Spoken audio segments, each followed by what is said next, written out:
नमस्कार. आज आपण करणार आहेत मऊ लुसलुशीत आणि जाळीदार असे गुलाबजामुन करणार आहेत आणि गाईच्या खवापासून करणार आहेत. गावरान खवा घेऊन केलेला आहे आणि झटकीपट असे तयार होते. तर या पद्धतीने जर खवाचे गुलाबजामुन केले तर परफेक्ट मेजरमेंटने होते. तर आणि 1 किलो खव्यापासून करणार आहेत. रेसिपीला सुरुवात करू.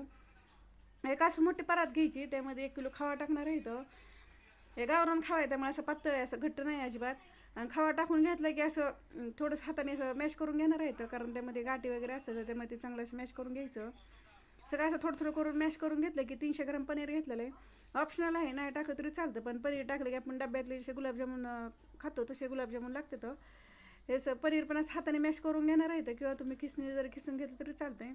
पण चांगलं मॅश झालं की खव्यासोबत मिक्स करून घ्यायचं, एकदा चांगलं सगळं एकजीव करून घ्यायचं दोन्ही पण. बघा या पद्धतीने सगळे चांगले एकजीव झालेलं आहे.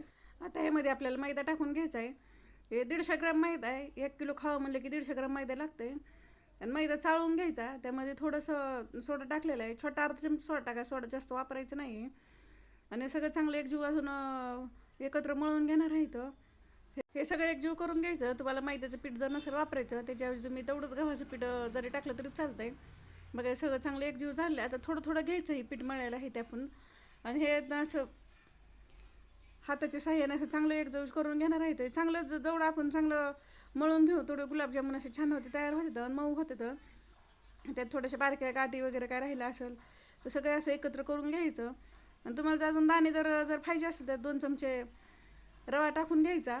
चांगलं मळून झालेलं आहे. आता थोडंसं घेऊ गोळा, आणि जसं पाहिजे तसे आपल्या लहान मोठे आपल्या आवडीप्रमाणे गुलाबजामुन करून घ्यायचे. मीडियम साईजचे केले तर गुलाबजामुनवर अजिबात असे क्रॅश किंवा पडलेलं नाही. तर क्रॅश जर पडले तर गुलाबजामुन पीठ चांगलं मळण्यात आलं नाही म्हणायचं, अजून थोडंसं मळून घ्यायचं, म्हणजे चांगले असे गुलाबजामुन तयार होते. तर 1.5 लिटर पाणी घेतलेलं आहे, त्यामध्ये 2 किलो साखर टाकायची.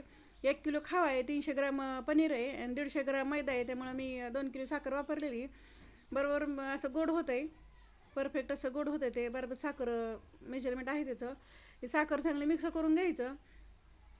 हे साखर विरघळली की बघा, साखर विरघळली की 10 मिनटासाठीच मिडियम गॅसवरती पाक शिजवून घेणार आहे. कारण 1 तारीख किंवा असं जास्त पाक शिजवायचं नाही आहे. त्या 6 ते 7 विलायची घेतलेल्या सोलून टाकायच्या. तुम्ही विलायची पावडर जर वापरत चालतं, पण विलायची पावडर टाकल्यावर असे काळे काळे गुलाबजामुन दिसत, त्यामुळे विलायचीच टाकलेली मी. चांगली उकळी आलेली. आता पाक चेक करून घेऊ आपण, तयार झालं आहे का पाक चेक करून घ्यायचं. जास्त काय पाकाला टाईम लागत नाही शिजण्यासाठी, कारण फक्त आपल्याला चिकट पाक घ्यायचा, असं घट्ट पाक करायचं नाही, पातळच पाक असं गुलाबजामुनचा. चिकट पाक झालेला आहे, गॅस बंद करायचा. चिकटच पाक झाला की लगेच गॅस बंद करायचा, जास्त वेळ ठेवायचं नाही. आणि 1 तारी पाक होऊन द्यायचं नाही. हे झाकून ठेवा. आता इकडं आपले गुलाबजामुन पण तयार झाले. तर हे तेल गरम करायला ठेवलं आहे कढईत मध्ये. लो ते मिडम गॅस करायचा, आणि लो ते मिडम गॅसवरती हलकंसं गरम तेल झालं की त्यात थोडंसं गोळा टाकून बघायचा. असे हलके हलके जर बुडबुड यायला लागले तर तेल गरमही म्हणायचं, जास्त कडकडीत तेल गरम करायचं नाही, हलकं कोमट तेल गरम करायचं. आणि त्यामध्ये गुलाबजामुन टाकून घ्यायचे, जेवढे बसतं तेवढे गुलाबजामुन टाकून घ्यायचे. गुलाबजामुन टाकलं की 1 ते 2 मिनटासाठी असं ठेवायचं, शेट होण्यासाठी. लगेच हलवायचं नाही. आणि गुलाबजामुन त्याला मग शेट झालं की चमच्याने हलवून घ्यायचे. आणि चमच्याने सगळं गुलाबजामुन काढले की असे वर तरंगात येतं. वर तरंगायला लागले की असे चमच्याने हलवत राहायचं, आलटी पलटी का त्याला काही करायची गरज नाही आहे. चमच्याने असे हलवत राहिले की तेलही त्यासोबत हल्लं जातं आणि गुलाबजामुन हल्लं जातं. ते एकसारखे मग गुलाबजामुनला कलर येतं आहे त्याला. आणि गुलाबजामुन असे गॅसवरती ठेवून कुठेही जायचं नाही, गॅसपाशी थांबून असं सारखं हलवत राहायचं, म्हणजे गुलाबजामुनला एकसारखा कलर येतं आहे. आणि मी हाडकेश असे डार्क कलरमध्ये गुलाबजामुन करणार आहे. तर तुम्हाला एवढे असे डार्क नसेल आवडत तर कमी ह्यापेक्षा करून घेतलं तर चालतं. मी पण हलके डार्क केले. तर गुलाबजामुन काढून घ्यायचे आणि दुसरे पण असं टाकायचे, हलकं गरम तेलामध्ये टाकायचं, असं कडकडीच्या गरम तेलामध्ये टाकायचं नाही.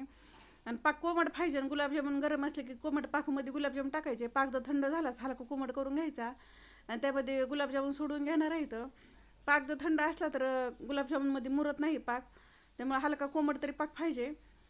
त्यात गुलाबजामुन करून टाकले की लगेच सगळं चांगलं मिक्स करून घ्यायचं.